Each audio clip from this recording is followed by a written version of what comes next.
Ladies and gentlemen, welcome to the State Department.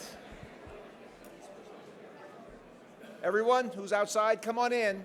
We got a lot of people here. This is a big event. We can't be more thrilled than we are tonight. For those of you who don't know me, I am Chris Landau, Deputy Secretary of State.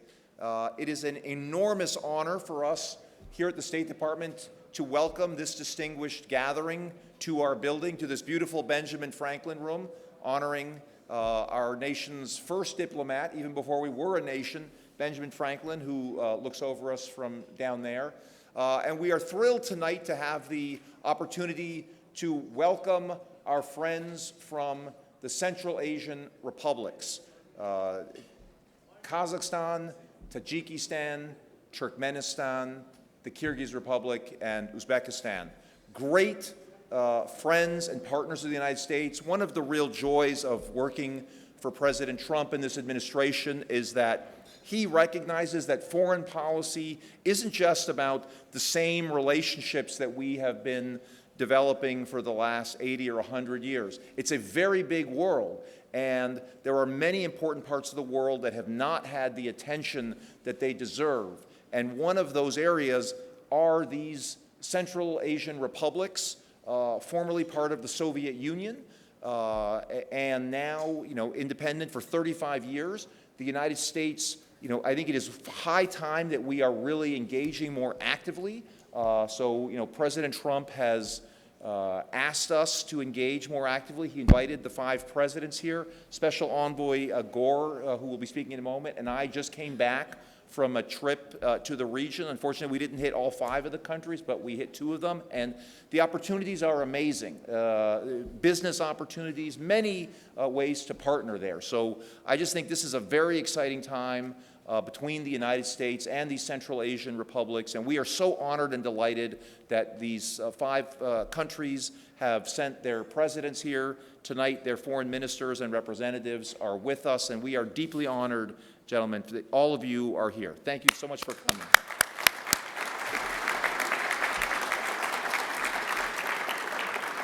It is my job tonight not only to welcome all of you to this building, but also to introduce one of our most distinguished friends here in Washington, Senator Jim Risch, who's the chairman of the Senate Foreign Relations Committee.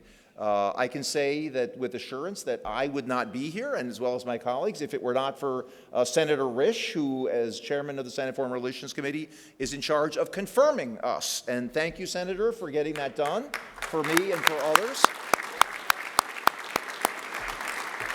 President Trump's foreign policy agenda is really able to flourish because of your efforts on the Hill. So thank you very much, Senator, for everything you've done. The senator is really one of the most distinguished sons of the great state of Idaho.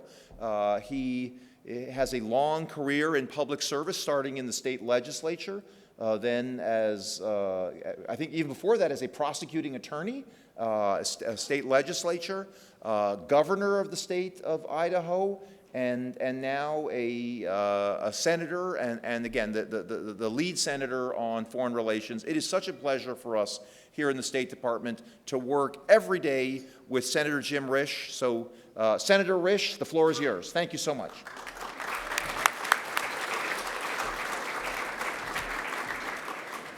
Well, thank you, Chris. I appreciate that very generous introduction, and thank you to Secretary Rubio for having us here today.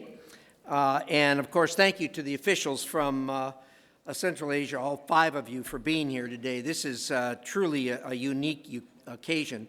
On behalf of the Senate Foreign Relations Committee, it's an honor to join you here for this historic, truly historic visit. The world leaders gathered here today come from a difficult neighborhood. We understand.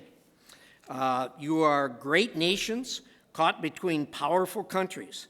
Today is an opportunity to deepen our cooperation and ensure that these countries can decide their own destinies. As a volatile Russia and an increasingly aggressive China pursue their own national interests around the globe at the cost of their neighbors, the United States offers Central Asian nations the real opportunity to work with a willing partner while lifting up each other's economies. In support of this effort, I have joined Senator Daines, who's with us tonight. Senator.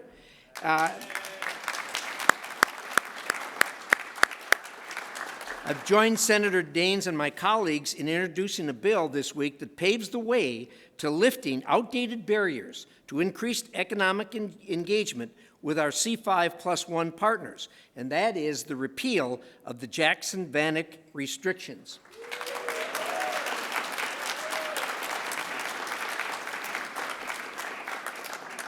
It is fitting that on the 10th anniversary of the C5+1 diplomatic platform, we are launching a new, exciting era of cooperation between our nations.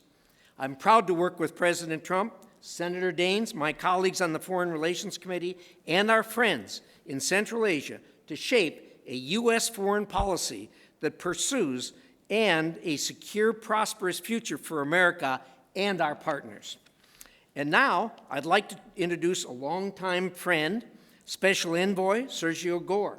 Sergio and I worked together quite closely during the first months of the Trump administration as we filled the post at State that will help President Trump and Secretary Rubio execute on their vision for American foreign policy. Without the help and commitment from Sergio, we could not have delivered the record number of presidential appointments that we have, all in the face of a difficult playing field. We moved nominees through our committee at a record pace. Thank you, Sergio, for what you did. Sergio is now doing great work as he's undertaking his new role as ambassador to India, but most importantly today for you, his role as special envoy for South and Central Asian affairs. There's truly no one better suited to forge a strong and lasting relationship between our Central Asian friends and the United States. Sergio, thank you for all you do, and the floor is yours.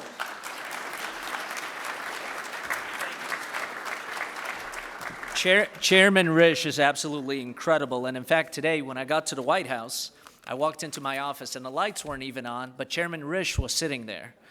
And we had a good catch-up meeting, but I will say he's probably one of the hardest working chairmen that we have in the Senate, 2 committee hearings a week, and so that's why we've been able to confirm so many of our nominees. Good evening. It's a pleasure to be here with all of you with such a distinguished group. It's an honor to welcome our distinguished guests, the foreign ministers of Kazakhstan, Uzbekistan, Tajikistan, Turkmenistan, and to recognize the ambassador of the Kyrgyz Republic, who joins us this evening on behalf of his government.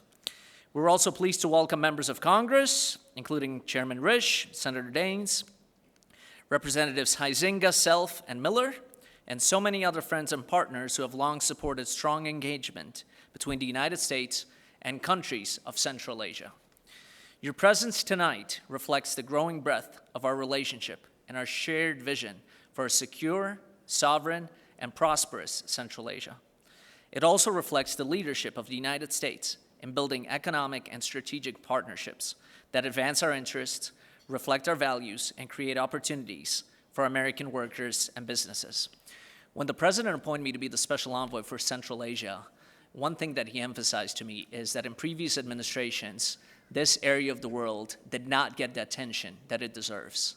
And his commitment to this region is that you have a direct line to the White House and that you will get the attention that this area very much so deserves. Just last week, Deputy Secretary Landau and I had the great privilege of visiting Uzbekistan and Kazakhstan. It was a hugely successful visit. You'll hear more about it tomorrow as all 5 heads of state will be visiting the White House. Central Asian hospitality is truly unmatched. Chris and I think, will be losing weight for the next few months, the amount of food that we ate. But from the warm welcome, delicious meals, incredible history and culture, my first visit to the region as the President's Special Envoy was one to be remembered. I look forward to visiting Turkmenistan, Tajikistan, and the Kyrgyz Republic in the near future. During our visit, we saw firsthand the remarkable progress our countries have made in expanding innovation, education, and business ties. We met partners eager to work with American companies that bring high standards, transparency, and real benefits for their people.